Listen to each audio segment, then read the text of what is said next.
sou o Dieguinho e então, galera, tá entrando no ar a nossa primeira edição desta quinta-feira após uma linda, bonita e deliciosa vitória do Clube de Regatas Vasco da Gama. E tem uma frase que eu copiei do meu parceiro Valdir Virgão do canal Cruzeiro, eu adapto ela pro Vasco.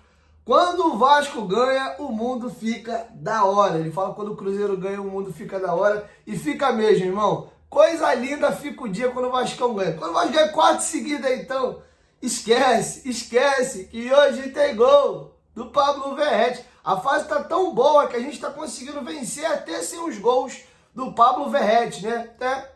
Mandar um beijão pro Pirata, ele não fica muito tempo sem fazer o gol não, é sinal de que tem gol do Verratti contra o Galo aí no domingo, mas torcedores, calma nada, quem me viu no Instagram eu tô igual um maluco da cabeça, inclusive, porra, tu que me segue, me acompanha todo dia aqui no YouTube, tu não me segue ainda no Instagram, é sacanagem, dá essa moral lá, a gente tá com 45.400 seguidores na minha pessoal e na conta do canal a gente tá com 114 mil, dá essa moral, ajuda o Dieguinho aí. Beleza? Dito isso, vamos agora trazer números maravilhosos aqui. Antes, falando de número, quem tem pego as minhas dicas lá da Betfair tem botado dinheiro no bolso. Inclusive, um seguidor ontem me marcou, ele botou 20 numa aposta que ele fez na Betfair, botou 210 conto no bolso. Tá, o print tá lá nos stories da minha conta pessoal do Instagram, para vocês verem. Betfair, patrocinadora master do Clube de Regatas Vasco da Gama. Você tem até R$600 em apostas grátis, tá? Eles te dão aí 40 aí todo dia. Corre lá na Betfair. Você também tem um seguro durante 40 dias no seu primeiro depósito. Sua primeira aposta do dia. Se você errar, você não perde o dinheiro, volta para você. Coisa linda. Pagamento através de Pix. É a patrocinadora do Vascão. É a Bet do Vasco da Gama. Vascaíno, aposta na Betfair. Faz o teu cadastro aqui, ó, ou na descrição do vídeo ou no primeiro comentário fixado. Dieguinho, não vou apostar hoje não, mas já deixa feito lá. Tu ajuda o Vasco e quando você quiser fazer a tua fezinha, já tá feito o cadastro, beleza? Betfair, parceira do canal Futebolaço. Dito isso, galera, vamos aqui a alguns números. O Vasco, nesse retorno do Rafael Paiva do São Paulo para cá, o Vasco é o clube que mais pontuou no Campeonato Brasileiro, tá? O Vasco tem 16 pontos nas últimas 7 rodadas. São 7 vitórias, são 7 jogos, 5 vitórias, um empate e uma derrota. Aproveitamento de 76,1%. São 13 gols marcados, uma média de quase 2 gols por partida. São 13 gols em 7 jogos, né? Se fosse 14 gols, aí daria cravadinho 2 gols por partida. E 5 gols sofridos. Para quem reclamava que a zaga do Vasco era uma peneira, o Vasco tem menos de um gol por partida nesses 7 jogos aí. O que não quer dizer que a defesa está passando sempre em branco, né? De 7 jogos tomou 5, é como se em 2 desses 7 jogos não tivesse tomado gol. E nos outros 5 jogos, para vencer a partida, obrigatoriamente você teria que fazer 2 gols, porque um golzinho o time toma. Então é algo, melhorou muito, mas pode ser ainda melhor, tá? Esses são os números aí do Vasco no período do SofaScore. Se você pega o aproveitamento do Paiva todo, porque ele teve ainda o jogo do Vitória, teve a derrota para o Atlético Paranaense, esse aproveitamento dele baixa um pouquinho, são 9 jogos.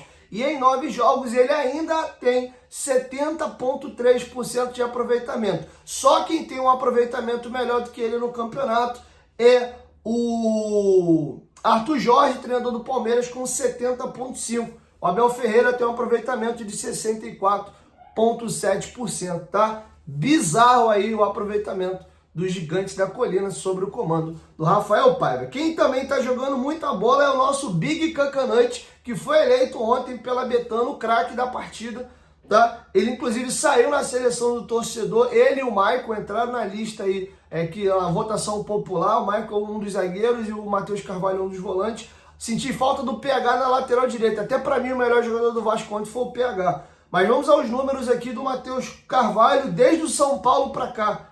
Ele ficou de fora um jogo por suspensão. Olha os números dele. 6 jogos, 1 gol, 38 duelos ganhos. Ele é o terceiro jogador do time que mais vence duelos. Ele teve 25 bolas recuperadas. Ele é o terceiro do time que mais recupera a bola. Ele teve 21 desarmes. Ele é o segundo colocado, o primeiro é o PH. Ele tem 10 interceptações, ele é o jogador do elenco que mais intercepta a bola nesse recorte aí de 6 partidas. Ele tentou 4 dribles e acertou os 4 dribles nesses 6 jogos. Ele tem 88% no acerto do passe e a nota dele no SofaScore é 7.7. E chama a atenção esse aproveitamento de passe, porque isso é muito alto, tá? Porque ele joga numa zona do campo que ele joga pra frente. Lembra que eu falei pra vocês do PH? O PH tinha 76% de aproveitamento. Eu até falei que a maior deficiência dele é o passe. A cada 4 passes ele erra um.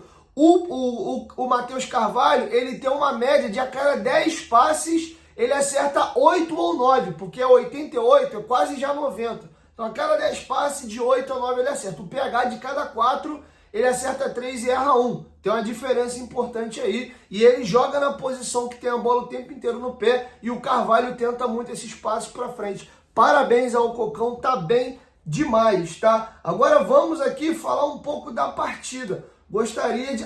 antes, vamos passar um detalhe interessante, tá? O Vasco quebrou mais um tabu ontem. Foi a 4ª vitória consecutiva. Isso não acontecia desde 2012, tá? Agora, outra situação importante também, se o Vasco vencer o Atlético Mineiro, no domingo, ele embala a 5ª vitória consecutiva e bate um recorde que aconteceu a última vez no Campeonato Brasileiro de 97, inclusive ano do nosso bicampeonato brasileiro, tricampeonato brasileiro, desculpa. Outra situação, a maior sequência de vitórias do Vasco em campeonatos brasileiros de forma consecutiva foi no Brasileirão de 1982. O Vasco engatou 8 vitórias consecutivas. Eu vou trazer para vocês aqui os 5 próximos jogos do Vasco para saber se a gente tem condição aí de, primeiro, vencer o Galo e igualar a sequência de 97 e se ganhar mais 3 para igualar de 82. Vou passar os jogos. Próximo jogo, o Atlético Mineiro fora de casa. O jogo do Cuiabá está adiado, seria em São Januário. Então depois a gente pega o Grêmio fora de casa. Depois é o Red Bull Bragantino. Se o Vasco ganhar do Galo, iguala a sequência de 97. Se o Vasco ganhar do Galo fora, Grêmio fora e o Red Bull em casa, ele empata com o time de 82. E aí, se ele vencer o Fluminense, aí ele tem a maior sequência de vitórias na história do Brasileiro, 9. Eu não tô nessa empolgação toda, não acho que o Vasco vai chegar a essas 8 vitórias aí. Acho que já é difícil ganhar o próprio Galo, mas dá, a gente até tem conseguido algumas vitórias lá em Minas Gerais. Mas calma também, né? E o último jogo dessa sequência de 5 jogos é o Criciúma fora. Inclusive o Vasco vai ter uma sequência aí dos próximos 5 jogos, 3 fora, um campo neutro, né? Campo neutro não, né? O jogo em Cariacica, a gente vai ter, e o mando é nosso, a gente vai ter mais torcedor que o Fluminense. E o jogo aí do Criciúma. Mas digo neutro porque o jogo não é em São Januário, tá? O único dos próximos 5 jogos que é em São Januário é o jogo do Red Bull, tá bom? Então tá feito o registro aí. Agora vamos falar do Rafael Paiva, que o homem tá um absurdo. Tô apaixonado por esse homem. Queria trazer para vocês aqui 3 depoimentos dele que chamam bastante atenção. Primeiro depoimento dele, quebra do tabu. O Vasco conseguiu aí a 4ª vitória consecutiva. Qual foi a importância disso? Outra questão também é ele ter conseguido recuperar os jogadores do Vasco que estavam no grupo. O Vasco está jogando bem mesmo sem os reforços. Inclusive, qual é a expectativa dele para os reforços? Porque o time já está performando sem os mesmos, tá? E ele vai falar sobre a questão de recuperar os atletas.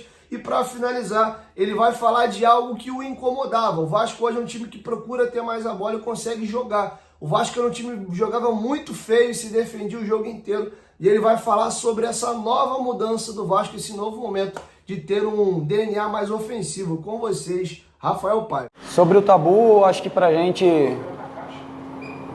é o menos importante agora, né? Muito satisfeito pelo como a equipe está rendendo, né? O que ela está jogando, o que ela está evoluindo, o que ela está tentando deixar dentro de campo.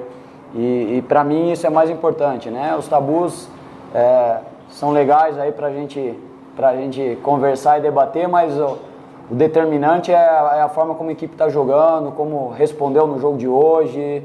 É um jogo difícil e a gente conseguiu evoluir. Eu acho que o caminho é esse. A gente está muito satisfeito aí pelo que a gente entregou no jogo e extremamente feliz pela vitória. Eu acho que o mais importante eu falava isso anteriormente, né? Era resgatar a confiança dos nossos jogadores, né? Eu sempre achei o nosso grupo qualificado, com jogadores talentosos, jogadores com história dentro do futebol brasileiro e fora do Brasil. Isso era importante.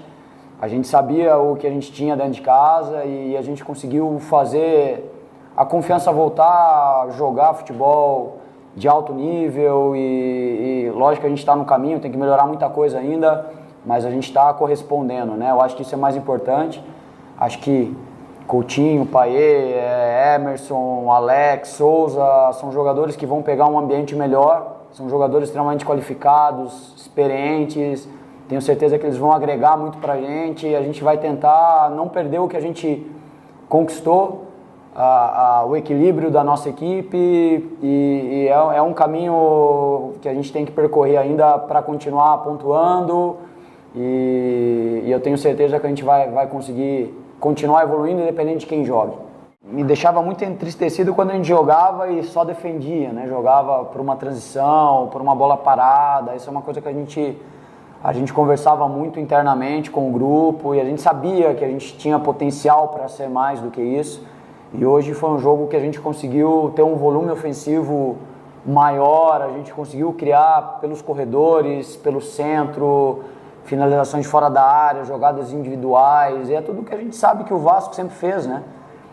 Que os jogadores que o Vasco sempre teve, a forma do Vasco jogar, e a gente está tentando resgatar. Acho que a gente está no caminho, de novo, precisamos evoluir muita coisa ainda, mas eu acho que a gente está tentando buscar. A gente está se esforçando muito para tentar fazer um jogo que dê mais satisfação ao torcedor. A gente vai buscar os 3 pontos sempre, mas tentar buscar os 3 pontos jogando um futebol mais vistoso e a gente vai sempre em busca disso, sempre em busca de evolução, continuar firme defensivamente para a gente conseguir coisas maiores aí. Bom, galera, então é isso, assim a gente vai encerrando a nossa primeira edição. Quero te ouvir, deixa a sua opinião aqui embaixo nos comentários. Tem um videozinho que tá rodando aí. Eu me apaixonei pelo Rafael Paiva, com ele o meu Vasco está rendendo. Sempre que eu vejo o jogo do meu Vasco, eu não tô mais sofrendo. Assim a gente encerra aí a nossa primeira edição. E ó, Carlos Alberto vai estar ao vivo com a gente no Futebolaço Podcast às 6 horas da noite. Eu espero vocês lá. Valeu? 1, 2, 3, Futebolaço. Tamo junto, família. A qualquer momento, de volta mais, tamo junto. Valeu, fui!